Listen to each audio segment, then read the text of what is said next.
പുതിയൊരു വീഡിയോയിലേക്ക് എല്ലാവർക്കും സ്വാഗതം. ഇന്ന് നമ്മൾ തയ്യാറാക്കാൻ പോകുന്നത് നല്ല ടേസ്റ്റായ നല്ലൊരു കറിയാണ്. അതിനായിട്ട് ഒരൽപ്പം തേങ്ങ നമ്മൾ എടുത്തിട്ടുണ്ട്. ഇതിനോടൊപ്പം തന്നെ ഒരു 4 മുരിങ്ങക്കോല് നമ്മൾ കട്ട് ചെയ്തെടുത്തിട്ടുണ്ട്. കടച്ചക്ക ക്ലീൻ ചെയ്ത് കഴുകിയെടുത്തത് ഒരെണ്ണം. ഒരു ചട്ടി എടുത്തതിന് ശേഷം ഇതിലേക്ക് വെള്ളം ഒഴിച്ചു കൊടുക്കാം. ഒരൽപ്പം വെള്ളം ഒഴിച്ചാൽ മതി. ഇതിലേക്ക് മുരിങ്ങക്കോല് ഇട്ട് കൊടുക്കാം. ഇതിനൊപ്പം തന്നെ കടച്ചക്കയും ഇട്ട് കൊടുക്കാം. ഇത് നകയ്ക്ക് വെള്ളം ഒഴിച്ച് കൊടുക്കാം. ഇനി ഇതൊന്ന് വേവിച്ചെടുക്കണം. മിക്സിയുടെ ജാർ എടുത്തതിന് ശേഷം ഇതിലേക്ക് തേങ്ങ ഇട്ട് കൊടുക്കാം. ഇനി ഇത് നന്നായി ഒന്ന് ചതച്ചെടുത്തുകൊണ്ട് വരാം.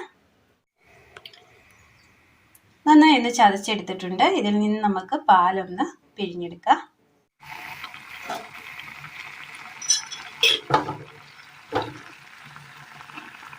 നന്നായി ഒന്ന് തിളച്ച് കിട്ടിയിട്ടുണ്ട്.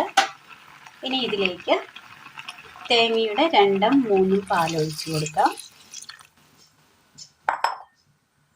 ഒരൽപ്പം മഞ്ഞൾപ്പൊടി, ഉപ്പ് ആവശ്യത്തിന്,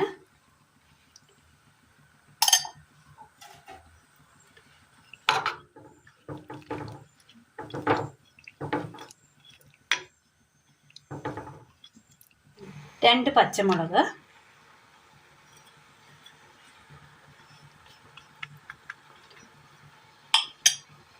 ഇനി ഇത് നന്നായി ഒന്ന് വേവിച്ചെടുക്കാം. ഒരു 5 ചെറിയുള്ളിയും ഒരു 3 വറ്റൽമുളകും ഒരു 4 വെളുത്തുള്ളി എടുത്തിട്ടുണ്ട്. ഇതൊന്ന് ചതച്ചെടുത്തുകൊണ്ട് വരാം. അടുപ്പത്തൊരു പാൻ വെച്ച് കൊടുത്ത് ചൂടായി വരുമ്പോൾ അല്പം എണ്ണ ഒഴിച്ചു കൊടുക്കാം.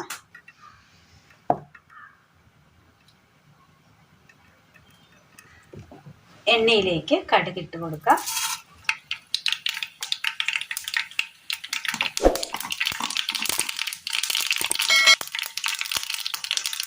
കടുക് നല്ലതുപോലെ പൊട്ടി കിട്ടിയിട്ടുണ്ട്. ഇനി ഇതിലേക്ക് നമ്മൾ ചേർത്ത് കൊടുക്കാൻ പോകുന്നത് ചതച്ചെടുത്ത ചെറിയുള്ളിയാണ്. വെളുത്തുള്ളി,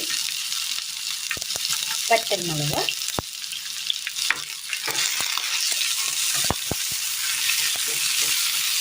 നല്ല ടേസ്റ്റിയായി നല്ലൊരു കറിയാണ്. എല്ലാവർക്കും ഒന്ന് ചെയ്ത് നോക്കാവുന്നതാണ്. വെറൈറ്റി ടേസ്റ്റിൽ തയ്യാറാക്കി എടുക്കാൻ പറ്റിയ അത് തേങ്ങ അരക്കിയൊന്നും വേണ്ട.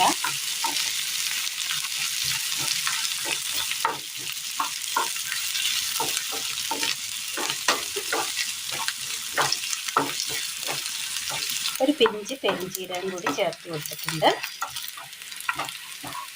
ഇതിലേക്ക് കറിവേപ്പില ഇട്ട് കൊടുക്കാം.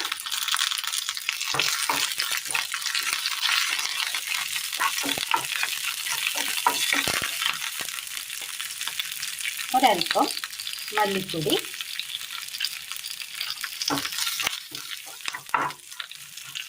തീ ഓഫ് ചെയ്യാം.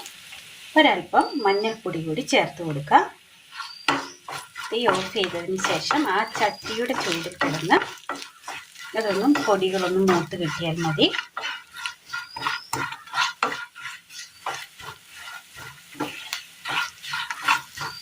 ഇനി ലാസ്റ്റായിട്ട് ഈ കൂട്ടിലേക്ക് നമ്മൾ ഇട്ട് കൊടുക്കാൻ പോണത് ഒരൽപ്പം കോൺഫ്ലവർ ആണ്.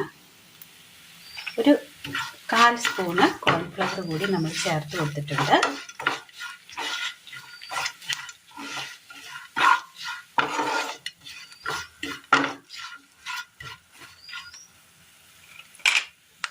തേങ്ങാപ്പാൽ ഒഴിച്ചു കൊടുത്തതിന് ശേഷം ചട്ടിയിൽ കിടന്ന് കഷ്ണങ്ങളൊക്കെ ഒന്നുകൂടി നന്നായി വെന്ത് കിട്ടിയിട്ടുണ്ട്.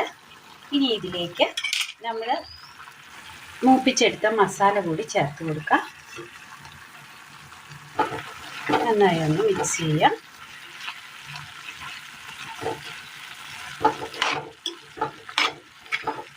ഇതിലേക്ക് തേങ്ങയുടെ 1-ാം പാല് ചേർത്ത് കൊടുക്കാം.